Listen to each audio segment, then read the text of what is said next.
আমার সাথে ঠিকভাবে কথা বলুন, আমাকে অসম্মান করে কথা বলবেন না। আমি আপনার সঙ্গে সবসময় সম্মানের সঙ্গেই কথা বলছি।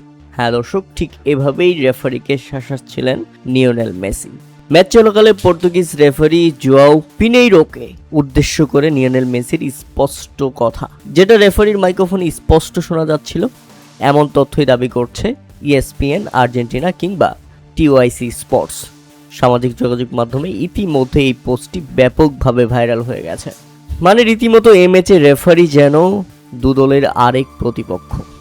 এই ম্যাচে সুইজারল্যান্ড যেভাবে অ্যাটাকিং মোডে খেলছে, যেভাবে শারীরিক ভাষা ব্যবহার করছে, তাতে নাজেহাল হয়ে পড়েছে আর্জেন্টিনা।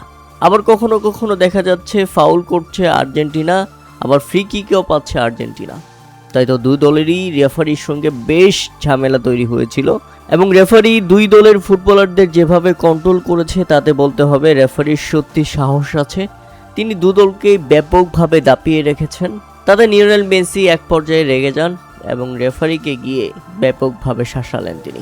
শুধু এখানেই শেষ নয়, ম্যাচের 69তম মিনিটে আরও একবার মারামারি প্রায় বেঁধেই যাচ্ছিল দু দলের মধ্যে। আবারও রেফারি দু দলকে সমানভাবে ঠান্ডা করে পরিস্থিতিটাকে কন্ট্রোলে নিয়ে আসেন। তবে আজকের ম্যাচে দেখা গেল রেফারি ভার্সেস দুই দল। অবশ্য এমনটা হওয়াটা স্বাভাবিক, কিন্তু অপ্রত্যাশিত ঘটনা ঘটে তখনই যখন সেই পরিস্থিতি থেকে বের হয়ে শেষ পর্যন্ত লাল কার্ড দেখলে হলো এমবোলোকে। হ্যাঁ দর্শক, এটা খুবই দুঃখজনক ছিল। এমবোলোকে যখন লাল কার্ড দেওয়া হয় তখন রীতিমতো 10 জনের হয়ে পড়ে সুইজারল্যান্ড।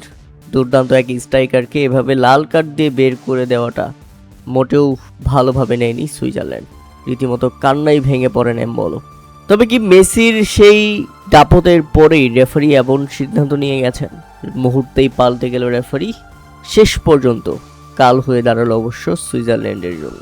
মানে এই ব্যাপারটা একেবারে আশ্চর্যজনক ছিল। ড্রাইভ দিয়ে লাল কার্ড দেখলেন এমবোলো। মূলত ভুয়া ফাউলের অ্যাক্টিং করার কারণেই কাল হয়ে দাঁড়িয়েছে এমবোলোর জন্য। এই কারণেই তাকে লাল কার্ড দেখতে হয়েছে, ফলস অ্যাক্টিং করার জন্য।